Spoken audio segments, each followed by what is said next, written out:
Est-ce que vous avez déjà eu ce sentiment où vous savez que vous allez accomplir de grandes choses dans votre vie? Vous savez que vous allez tout péter, restez branchés, je vais tout péter, hein? Vous l'avez ce petit truc. Vous le sentez ce petit truc. Vous sentez que vous êtes spécial, que vous allez faire quelque chose de spécial. Vous sentez ce truc de: «J'ai trop de potentiel. Je sais que je vais tout péter. C'est sûr, je vais être millionnaire quand j'aurai 30 ans. J'ai pas le temps. Je sais pas par où commencer. Je sais pas si c'est une bonne idée. Peut-être que demain j'aurai une meilleure idée que ça. C'est pas le bon moment. J'ai peur de l'échec. J'ai peur de réussir parce que qu'est-ce qui nous attend après avoir réussi? J'ai peur du regard des autres. J'ai plein de doutes». Vous vous êtes reconnus? C'est la peur de se lancer. Et je vois pas par où j'aurais pu commencer comme premier épisode pour Coffee with Kiki que la peur de se lancer. On va aborder ensemble toutes les peurs qui nous retiennent de nous lancer. C'est parti et bienvenue pour mon premier épisode de podcast. Coffee with Kiki. Bienvenue dans Coffee with Kiki, le podcast qui vous accompagne dans votre voyage intérieur pour explorer notre existence et notre quête de sens. Ici, il ne s'agit pas de développement personnel. On apprend à comprendre notre monde intérieur et le monde qui nous entoure afin de mieux vivre tous ensemble. J'ai super peur de faire ce premier épisode de podcast.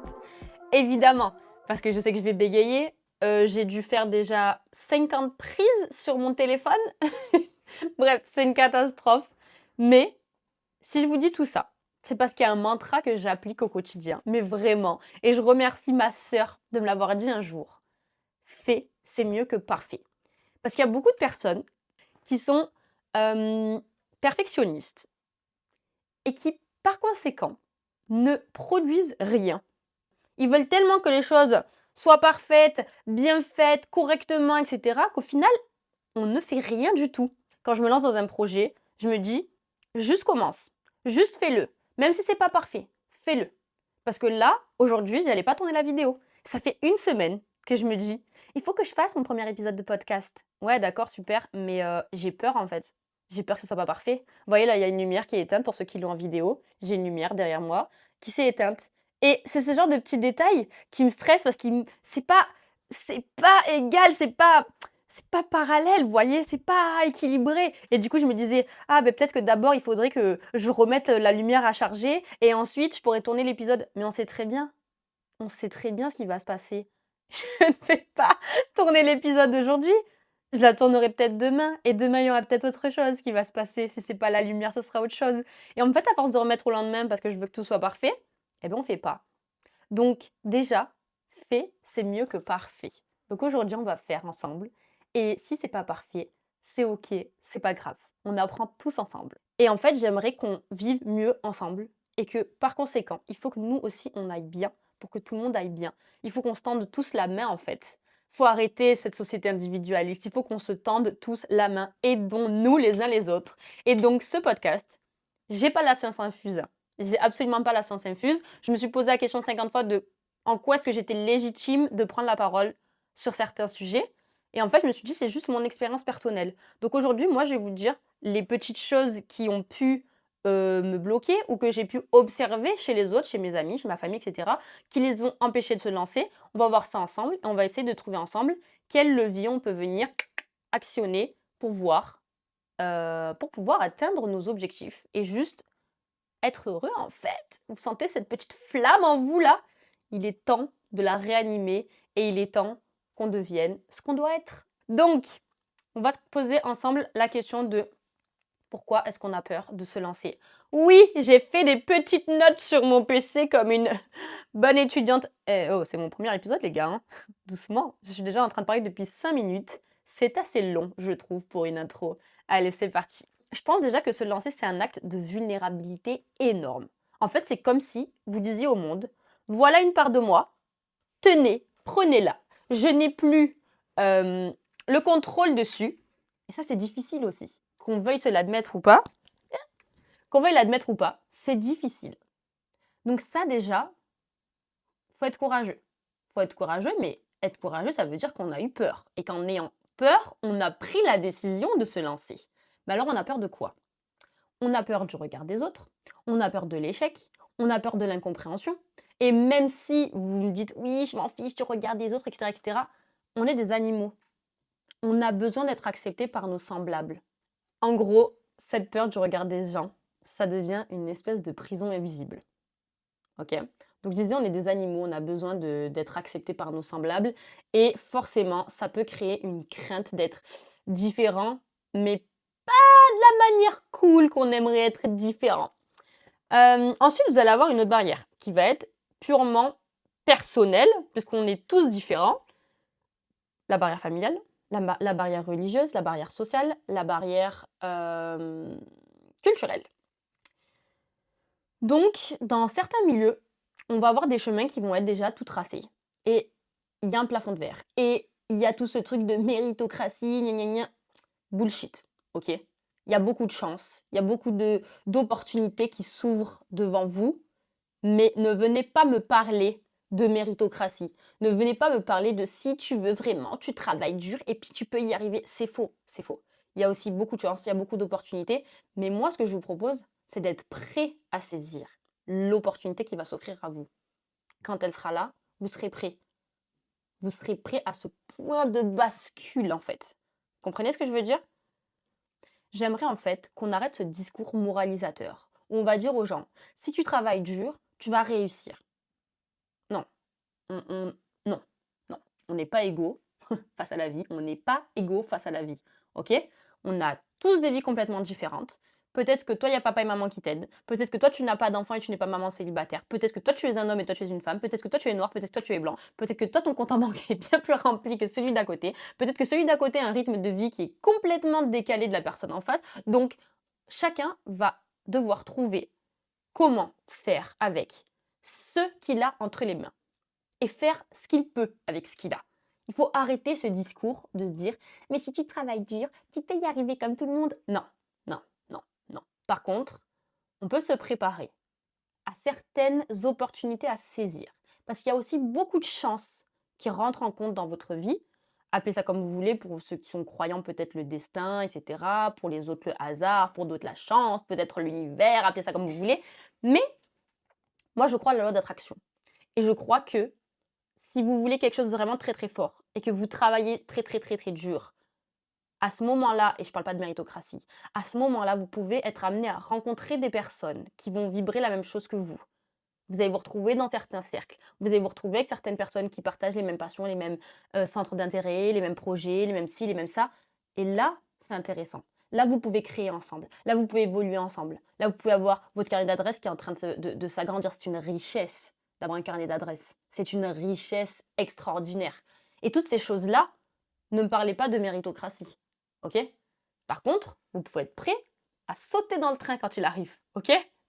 Ça, c'est différent. Ça, c'est complètement différent et j'espère que vous avez réussi à choper la nuance parce que parfois, je peux être un peu maladroite quand je m'exprime. J'espère que vous avez chopé la nuance. Ensuite, évidemment, il y a la peur de l'échec. Évidemment, qu'est-ce qu'on est prêt à investir? Et je ne parle pas d'argent. Qu'est-ce qu'on est prêt à investir? De temps, d'énergie, de ressources, entre autres financières, mais humaines, etc., etc. Qu'est-ce qu'on est prêt à investir? Qu'est-ce qu'on est prêt à perdre? Et qu'est-ce qu'on n'est pas prêt à perdre? Qu'est-ce qu'on n'est pas prêt à perdre? Toutes ces peurs, elles vont avoir un point commun. Elles naissent avant l'action. Tout ça, ça se passe énormément dans le mental. Et une fois qu'on se met dans l'action, bizarrement, il y a beaucoup de choses qui se fluidifient, qui se facilitent. Et c'est parti, let's go. Donc, on va commencer par se poser quelques petites questions ensemble. J'en ai noté 5, ok? Je veux que vous soyez vraiment honnête avec vous-même. Prenez une petite note dans votre téléphone ou un petit morceau de papier. Notez les réponses, les premières réponses qui vous viennent en tête. C'est parti, première question. Pourquoi ai-je peur de me lancer? Qu'est-ce qui vous vient là tout de suite en tête? Le premier truc. Est-ce que j'en ai vraiment envie? Est-ce le travail que cela demande qui m'effraie? Quatrième question. Est-ce que je peux faire 4 comme ça? Oui. Quatrième question. Est-ce le regard extérieur qui m'effraie? Et enfin, qu'est-ce que je perds vraiment si j'échoue? Répondez à tout ça tranquillement. Même si certaines réponses sont un peu douloureuses, ne culpabilisez pas. Ne culpabilisez jamais d'être honnête avec vous-même. Parfois, c'est pas ce qu'on a envie d'entendre, OK? C'est pas cool, c'est pas c'est inconfortable. C'est inconfortable, mais là, vous êtes déjà en train de faire un travail monumentesque. Vous commencez quelque part, OK? On commence quelque part. Culpabilisez pas. Vous dites pas: «Hein, mais je suis trop nulle de penser comme ça, gna gna». On s'en fout. Il y a personne qui vous juge. Vous-même ne vous jugez pas, OK? Faites comme vous voyez ceux qui je sais pas s'il y en a qui méditent, mais quand on vous dit quand vous avez des pensées qui vous traversent, observez-les, ne portez aucun jugement dessus. C'est ce qu'on doit faire là tout de suite. Ensuite, j'aimerais du coup qu'on passe à la suite. On va approfondir la première des peurs. Je vais vous dire quelque chose qui va pas vous faire plaisir. Vous n'êtes pas si spécial, OK? Le monde ne tourne pas autour de vous, OK? Donc, la première peur que vous avez, la peur du regard des autres. Il y a certaines personnes qui sont beaucoup plus à l'aise avec ça et qui en ont fait le deuil, ça fait bien longtemps et ils ont bien raison. Oui, bah quoi, ça s'appelle Coffee with Kiki, vous pensez bien que j'allais boire mon café quand même. On a peur du regard des autres. Mais en fait, tout le monde a sa propre vie. Je sais qu'il y a ce truc un peu de main character, era et toutes ces choses-là. Et tant mieux, ça vous donne confiance en vous de croire que vous êtes le personnage principal de votre vie et tout. C'est super cool parce que vous êtes le personnage principal de votre vie. Vous voyez votre vie à partir de votre propre prisme. Vous êtes dans votre propre matrix. Vous voyez les choses avec vos yeux à vous. Mais nous, non. En fait, il faut comprendre que chacun a sa vie. Que quand vous voyez quelqu'un de bizarre dans la rue, vous dites: «Ah, il est bizarre celui-là». Il en a rien à foutre lui. Il a fait sa journée, il est rentré chez lui et vous, vous êtes passé à autre chose parce que vous avez votre vie qui vous attend. Alors je parle pas des quelques cas sociaux, en ligne qui prennent le temps de commenter, de faire des trucs, ils ont rien à foutre de leur vie et c'est triste, c'est malheureux et je suis persuadée que ces gens-là, c'est des gens qui sont extrêmement malheureux et mal dans leur peau et cetera et je leur souhaite de trouver l'aide nécessaire. Mais la réalité, c'est que les gens n'en ont rien à foutre de vous. Voilà. Je peux pas être, je sais pas si vous connaissez The Pale Blue Dot, tapez ça sur Google. Ça va vous remettre les idées en place, à quel point l'univers est grand et que nous ne sommes qu'un petit point bleu dans l'univers. Alors imaginez votre petite personne. Voilà. Je vais vous donner une petite anecdote. Quand j'étais au collège, j'ai commencé le théâtre parce que mon prof de français, avait dit à mes parents que ce serait une bonne chose que je fasse du théâtre pour m'intégrer parce que j'avais pas d'amis et cetera et cetera. Ça a toujours été très compliqué pour moi la scolarité, de me faire des potes et tout, surtout, primaire et tout et donc collège, on est en 6e, le prof de français propose ça à mes parents et mes parents disent: «Bah oui, oui, pourquoi pas?» donc j'intègre les cours de théâtre du collège et j'étais pas une meuf cool. Voilà, on va se le dire, j'étais pas une meuf cool, moustache, sourcils, ce que vous voulez. J'étais vraiment pas belle. J'étais pas belle. J'étais pas belle du tout. J'étais pas une meuf cool. On n'avait pas envie de traîner avec moi, vous voyez. Et je m'entendais très bien avec une fille. On va l'appeler Cécile. Ok, on va l'appeler Cécile. Je m'entendais très bien avec Cécile. Sauf que Cécile faisait partie d'un groupe de filles, vous voyez, les filles populaires du collège. Sauf que moi, pas du tout. Donc en fait, avec Cécile, on s'entendait super bien. Mais on avait le droit de se parler un peu qu'en classe, un peu genre haha et tout. Mais dès que c'était la récré ou que c'est l'heure de manger et tout, on ne pouvait pas être ensemble parce que ses copines, littéralement, la tiraient par le bras et tout en mode hein, la plouc, on n'a pas envie d'être vue avec toi, genre, vraiment. C'est un peu humiliant de vous raconter ça, mais bref, c'est la réalité. Il faut se dire les choses, c'est la réalité. Et du coup, ce groupe de filles-là, dans ce groupe de filles-là, il y avait une fille, on va l'appeler Juju. On va l'appeler Juju. Les années passent, moi je continue le théâtre, au lycée et tout et c'est pas cool. Je sais pas si maintenant ça a changé, mais c'était pas cool quoi, vous voyez? Moi j'ai continué le théâtre parce que j'ai trouvé ça incroyable, c'était trop cool et tout, moi j'adore. Mais c'était pas perçu comme un truc très cool.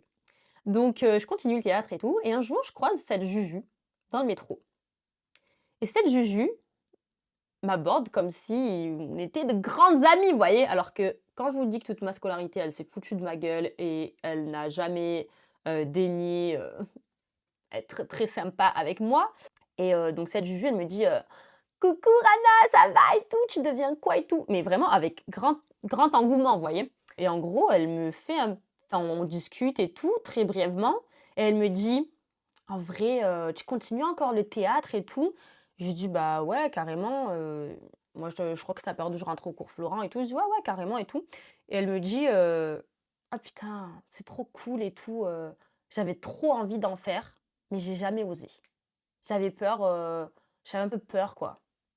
Et j'ai dit: «Mais attends, Juju, tu sérieuse et tout? Enfin, tu te foutais littéralement de ma gueule au collège, genre, vraiment?» Elle me disait: «Ouais, mais franchement, moi, je t'admire, je trouve ça trop cool que tu aies fait du théâtre et tout. Moi, je regrette, j'aurais tellement aimé» et je suis partie du métro comme ça et je me suis dit: «Imagine, imagine une seconde si j'en avais eu quelque chose à foutre à ce moment-là. Si ces moqueries et ce regard, du coup, des gens qui trouvaient pas ça cool de faire du théâtre m'avaient un comment on dit? M'avait atteint plus que ça. Si leur jugement de valeur sur moi avait eu un impact, j'aurais sûrement arrêté le théâtre. Alors qu'aujourd'hui, c'est carrément moi, c'est mon métier de rêve dans la vie, c'est d'être actrice ou comédienne. Enfin, vraiment, je trouve que bref, c'est vraiment une passion, j'adore ça et je me dis: «Vous vous rendez compte de l'impact que ça a si on écoutait le regard des gens tout le temps?» Alors que parfois, c'est leur propre crainte, c'est leur propre peur qui rejettent, en fait, sur nous et si je vous dis ça, c'est que on en a rien à foutre si c'est pas cool. Faites-le, faites-le, faites-le. Je suis persuadée qu'il y a de grandes stars, c'était pas cool ce qu'elles faisaient. C'était pas cool la musique qu'elles faisaient ou la danse qu'elles faisaient ou on s'en fout. Le plus important, c'est qu'elles ont fait quelque chose qu'elles aimaient et elles sont allées au bout du truc et aujourd'hui, bah, c'est les mêmes personnes qui vont vous dire, «Oh là là, j'aurais tellement aimé faire ça». Ouais, moi, j'aurais tellement aimé que tu te foutes pas de ma gueule, connasse. Bref, je sais que c'est bien plus simple à dire qu'à mettre en pratique de s'en foutre du regard des gens. Mais si je vous dis ça et que je vous donne cette petite anecdote-là, c'est pour vous dire à quel point ça peut avoir un réel impact sur l'avenir, sur votre avenir. Hem, Moi, le théâtre, c'est carrément ce qui m'a fait partir aussi de Marseille, parce que du coup, je suis allée faire les cours Florent à Paris et cetera. Ça a été game changer pour la suite. C'est ce qui a fait qu'aujourd'hui, je suis ici, que je me suis ouvert à d'autres projets, que j'ai fait d'autres rencontres et cetera et cetera. En fait, c'est un impact énorme que vous laissiez le regard des gens se poser sur vous et déterminer la suite de ce que vous allez faire ou être dans la vie. Voilà, c'est la voie de la sagesse. J'espère que vous avez suivi. J'aimerais maintenant qu'on aborde le poids culturel, social et familial. Et pourquoi est-ce que j'emploie le mot poids, le terme poids? C'est parce qu'en réalité, c'est un poids que vous avez sur les épaules. Vous ne trahissez personne. Vous ne trahissez pas vos racines en vous déployant au-dessus de vos racines. Je m'explique. Euh, À force d'avoir peur de décevoir vos proches, d'aller à l'encontre de ce qu'on vous a donné comme éducation, vous vous trahissez vous-même. Vous ne trahissez pas votre famille, vous vous trahissez vous-même. Il faut comprendre quelque chose. Il ne faut pas blâmer l'environnement dans lequel vous êtes venu au monde, que ce soit religieux, culturel, social, etc. Je pense que tout le monde fait ce qu'il peut avec ce qu'il a. Donc, il y a des gens qui ont eu des vies beaucoup plus faciles que d'autres. C'est une réalité. Heu, Maintenant, l'héritage qu'on vous a donné est différent. On a tous un héritage qui est différent. Mais vivre uniquement dans la crainte de décevoir l'héritage qu'on a reçu finalement, bah, vous passez à côté de votre vie. La première fois que je me suis rencontrée, c'était en 2018 avec mon meilleur ami. J'aime bien dire le mot «je me suis rencontrée» parce que vraiment, c'est le sentiment que j'ai, c'est de m'être rencontrée. C'était en 2018, j'étais en Australie avec mon meilleur ami, Thibaut. J'espère que tu regardes cette vidéo et j'ai eu peur d'aucun jugement. Je sais que ça a l'air de rien du tout et surtout maintenant, je vois que tout le monde est beaucoup plus à l'aise de tester de nouveaux styles et cetera et je trouve ça trop, trop, trop, trop cool et j'adore que cette génération teste des trucs nouveaux que nous, on était un peu peut-être un peu plus, gênés d'essayer et aujourd'hui, j'ai trouvé mon style et j'ai trouvé la personne que je suis et je me recherche plus sur ça. Mais quand j'étais plus jeune, je me cherchais énormément dans mes styles et cetera et je sais que même en étant soft, j'avais quand même un style qui était un peu décalé des autres. Hem, mais là-bas, il y avait plus ce truc où j'avais peur de décevoir, j'avais pas envie qu'on se moque de moi et cetera. J'étais juste moi-même, en fait. pouvais juste être moi-même. Ces gens-là, j'allais jamais les revoir. J'en avais rien à foutre de ce qu'ils avaient pensé de moi. J'étais juste en train de kiffer ma vie et d'être moi-même, sans avoir peur du regard des gens, sans avoir peur de décevoir amis, famille, etc. En fait, je me levais le matin et je pensais à ma gueule. On se levait le matin, on se disait, tiens, si on allait dans cette ville-là, on prenait nos affaires, on allait dans une autre ville, oh tiens, j'ai envie d'essayer ce style-là, ou j'ai envie de faire ci, ou j'ai envie de parler avec telle personne, j'ai envie de faire ça. Et en fait, il y avait ce sentiment de liberté extraordinaire. Et j'ai compris, en fait, je ne trahissais personne d'être moi-même. La seule personne que je trahissais de ne pas être moi-même, bah, c'était moi-même. Voilà. Parce que nos ancêtres ont fait comme ils ont pu avec ce qu'ils avaient et je ne les blâmerai jamais. Et ils nous ont transmis un héritage et des connaissances et toutes ces choses-là qui sont des richesses incroyables. Mais aujourd'hui, on a aussi accès à un monde vaste de connaissances. On a un esprit qui est critique. On peut dire aujourd'hui, ça c'est bien, ça c'est mal, ça j'aime pas, ça c'est bien pour moi, ça c'est pas bien pour moi, etc. Et c'est OK de ne pas être d'accord avec absolument tout ce qu'on vous a donné comme éducation, comme culture, comme croyance, que ce soit religieuse, etc. Et c'est OK de vous faire votre propre point de vue. Vous êtes un être humain doté d'un cerveau et vous pouvez critiquer aussi. Et c'est super important. Il faut aussi réfléchir au-delà de tout ce qui nous a fait formater, etc. Encore une fois, c'est plus facile à dire qu'à faire. C'est difficile aussi de sortir de son corps et d'observer l'environnement dans lequel on est, l'éducation qu'on a reçue, etc. Et de dire, OK, ça ne me correspond pas. Je ne veux pas trahir ma famille, mes proches et mes amis. Mais moi, je suis en train de passer à côté de ma vie aussi. Et ça, c'est important. C'est de se dire, je ne veux pas passer à côté de ma vie. Il faut se respecter. Il faut respecter les gens qu'il y a autour de vous. Ça, c'est important. Les valeurs qu'on vous a inculquées, les principes qu'on vous a inculqués, ça, c'est important. Ne pas faire du mal à autrui. Vous savez ce qui est bien, ce qui est mal de toute manière. Mais à partir de là, vous avez toutes les clés en main. Toutes les clés en main. Faites-en quelque chose. Si je vous dis ça, c'est que je suis persuadée qu'il y a des personnes qui sont âgées aujourd'hui ou qui ont pris un chemin de vie par rapport à ce que leur famille ou leurs amis attendaient d'eux, etc., etc. Et c'est pas des gens heureux. C'est pas des gens heureux, c'est des gens qui ont ce sentiment, qui sont passés à côté de quelque chose. Et on va essayer au maximum de ne pas avoir de regrets dans la vie avant qu'il soit trop tard. Parce qu'après, quand c'est trop tard, c'est trop tard. Le temps est compté. Voilà, on va tous mourir un jour. Ça, c'est une promesse. Personne n'est éternel. Faites des choses qui vous font du bien. Faites des choses qui vous rendent heureux, heureuse. OK? Ensuite, on va parler de la peur de l'échec. Et j'ai noté un petit truc que j'ai kiffé. Edison disait, après des centaines de tentatives ratées, je n'ai pas échoué, j'ai simplement trouvé 10 000 façons qui ne fonctionnent pas. L'échec n'est pas l'opposé du succès. L'échec n'est pas l'opposé du succès. J'adore cette phrase parce que c'est tellement vrai. Les gars, c'est pas parce que vous avez échoué que c'est le contraire du succès. C'est pas blanc, noir. C'est qu'est-ce que vous avez appris dans ce voyage. Mais en attendant, c'est pas parce que mon podcast ne va pas fonctionner que je vais échouer. Pourquoi? Aujourd'hui, on va mesurer la réussite avec des chiffres. Quand vous êtes sur les réseaux sociaux, combien de followers t'as? Combien t'as fait de vues? Combien t'as de likes? Combien de ci? Combien de ça? Vous vous rendez compte que ce ne sont pas que des chiffres, ce sont des humains qu'il y a derrière. Déjà, premièrement, ça je parle aux plus petits artistes ou aux petits créateurs de contenu, quand vous avez 100 personnes qui vous suivent, c'est 100 êtres humains qui aiment ce que vous faites, qui se reconnaissent dans ce que vous faites, qui trouvent ça trop bien ce que vous faites. Vous vous rendez compte que c'est incroyable, 100 êtres humains. Mais non, vous allez vous dire, j'ai fait que 100 vues.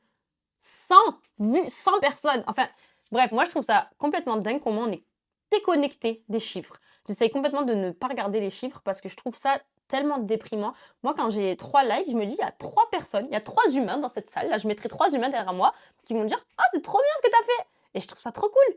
Trop bien si j'ai pu t'inspirer, trop bien si j'ai pu t'aider, si tu as pu comprendre mon message, trop bien si... Vous voyez ce que je veux dire? C'est trop cool dans une société où c'est beaucoup plus facile de mettre en lumière la réussite. Alors oui, il n'y a pas de problème.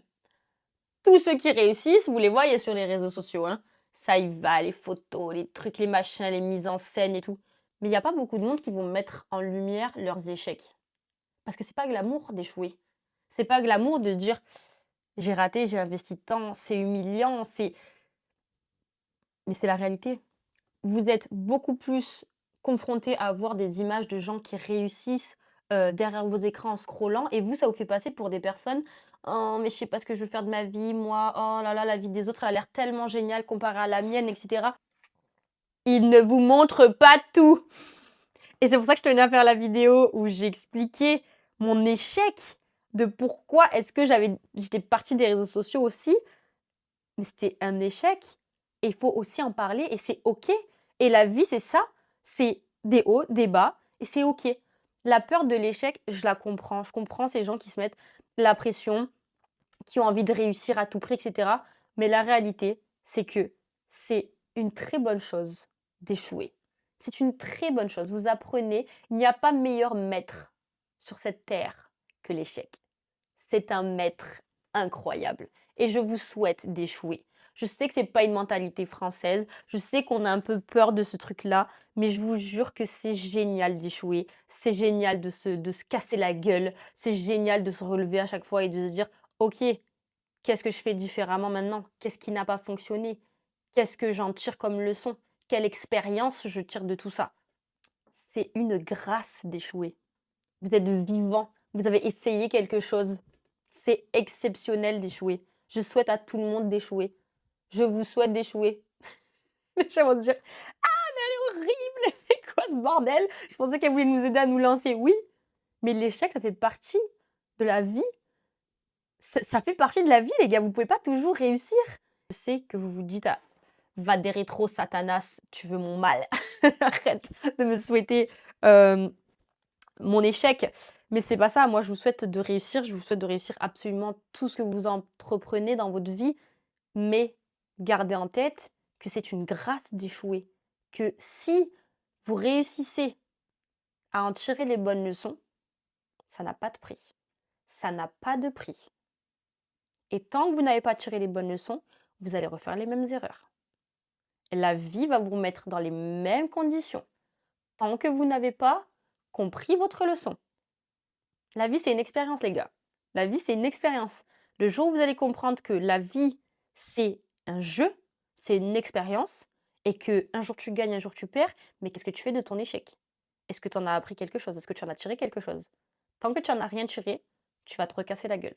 Donc je vous souhaite d'échouer, mais d'échouer intelligemment. Elle est la différence. Et ensuite, je vous souhaite de réussir fort, fort, fort. Ensuite, il y a une peur, consciente ou inconsciente, de la peur de ne pas être compris. Ce qu'il faut vous mettre en tête, c'est qu'on ne vous comprendra jamais. Voilà, on ne vous comprendra jamais. Premièrement parce que vous-même, vous ne vous comprenez pas forcément tous les jours. Parfois, vous ne vous comprenez pas et vous attendez du monde que tout le monde vous comprenne. Ça va être compliqué. Ensuite, on ne saura jamais tout. On ne saura jamais tout, donc on ne peut pas vous comprendre. Vous vivez à travers votre propre prisme, encore une fois. La seule chose que je peux vous donner comme conseil quand vous lancez un projet, quand vous créez quelque chose, c'est de vous dire que vous devez rester le plus fidèle possible à vous-même. Restez fidèle à vous-même.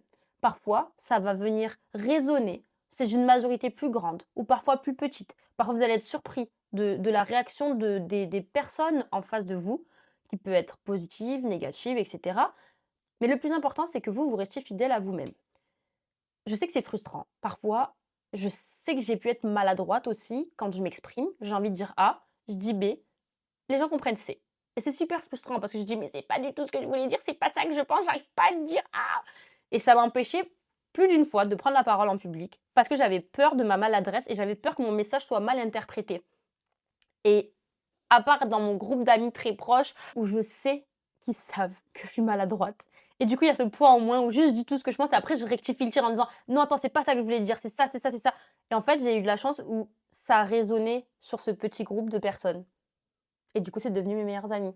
Mais ça peut résonner chez une plus grande majorité. Là, peut-être que quand je vous parle, la moitié des gens vont rien comprendre au message que j'essaie de faire passer avec mon podcast. Et c'est OK. Et il y a peut-être, ça va résonner chez 2-3 personnes et c'est génial, c'est une victoire extraordinaire si j'ai pu apporter à 2-3 personnes. Restez fidèle à vous-même. C'est la seule chose que je peux vous donner comme conseil que j'essaye d'appliquer, c'est de rester fidèle à moi-même et de me dire que pas tout le monde va comprendre et c'est OK. La plupart des personnes qui réussissent, ce ne sont pas les meilleures. Et souvent, il y a beaucoup de personnes très médiocres qui réussissent et ça peut être encore plus frustrant pour ceux qui sont super doués et tout ce que vous voulez, qui disent: «Putain, mais comment il a réussi et moi non?» Il s'est bougé le cul. Voilà, il s'est bougé le cul et lui, il s'est pas dit: «Ah, il faut que ça soit parfait». Il s'est dit: «Fait, c'est mieux que parfait». La constance. Il a juste été constant. Il a produit quelque chose et ensuite il a ajusté et il a amélioré tout le long du process. Alors que toi, tu as attendu que ce soit parfait pour le balancer. Et alors que lui, il l'a créé en avançant. Vous voyez la différence, elle est où? La perfection, ça vous tue. La quête de la perfection, ça nous tue. Je vais vous quitter sur ces derniers mots. C'est que la peur de se lancer ne disparaîtra jamais totalement. Vous allez toujours avoir peur. Et avoir peur, c'est sain. C'est juste votre cerveau qui vous dit: ah, ah, ah, c'est nouveau, danger, on doit se protéger. Votre cerveau est contre vous, ok? Donc, lancez-vous, parce que vous serez vraiment surpris des choses incroyables qui vous attendent. Des rencontres que vous allez faire, des choses que vous allez apprendre, des choses que vous allez vivre. Lancez-vous. C'est pas parfait. Ça n'a pas besoin de l'être. Je me lance. Ça fait déjà suffisamment peur de me dire que je me lance dans du podcast, que je lance ma tête comme ça sur Internet. Je vous donne une part de moi et je vous dis, faites-en ce que vous voulez. C'est suffisamment compliqué. Sans qu'en plus de ça, j'ai besoin de m'auto-flageller. Par contre, je peux être fière de moi et j'espère que vous allez être fiers de vous quand vous allez vous lancer. Juste d'essayer de nouvelles choses. Allez-y, lancez-vous. Et au pire, c'est pas grave. C'est pas la fin du monde. C'est pas la fin du monde. Mais au moins, vous vous êtes donné une chance. Vous avez donné de la place à vos rêves d'exister et vous vous êtes dit, ok, je mérite. Et ça, c'est important. Je mérite d'avoir de l'espace pour créer. Je mérite que toutes ces belles choses viennent à moi et je vous souhaite vraiment la réussite dans tout ce que vous entreprenez, pardon. Et si vous réussissez pas, c'est pas grave. Et si vous êtes ridicule, c'est pas grave. Mais est-ce que vous avez envie de regarder en arrière et de vous dire j'aurais dû, j'aurais aimé, j'aurais fait ci différemment ou ça différemment? Faites-le maintenant, lancez-vous. Il n'est jamais trop tard. Vous n'êtes jamais trop vieux. Allez-y, juste essayez et vous verrez bien. En tout cas, ça a été un plaisir de vous avoir avec moi pour mon premier épisode. Je ne sais même pas comment je vais monter tout ce bazar, mais en tout cas, j'espère que vous avez passé un bon moment et on se retrouve pour le deuxième épisode de Coffee with Kiki. Pensez à vous abonner, laissez des commentaires. S'il y a des choses que vous n'avez pas aimées aussi, c'est super intéressant. N'hésitez pas à commenter, à me dire est-ce qu'il y a des choses que vous voyez différemment ou voilà. Dites-moi ce que vous en pensez. Soyez honnête. C'est une safe place avec respect évidemment, mais on est aussi là pour discuter et se donner des conseils et pour mieux vivre tous ensemble encore une fois. C'est ça le but de mon podcast. Le cœur de mon podcast, c'est qu'on puisse mieux vivre tous ensemble, c'est qu'on puisse tous s'apporter mutuellement. J'espère qu'aujourd'hui, ça a pu résonner chez une personne.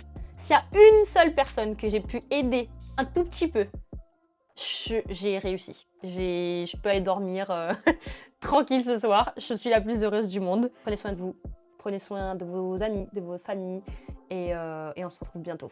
Je vous fais des gros bisous et je vais finir mon petit café. Bisous!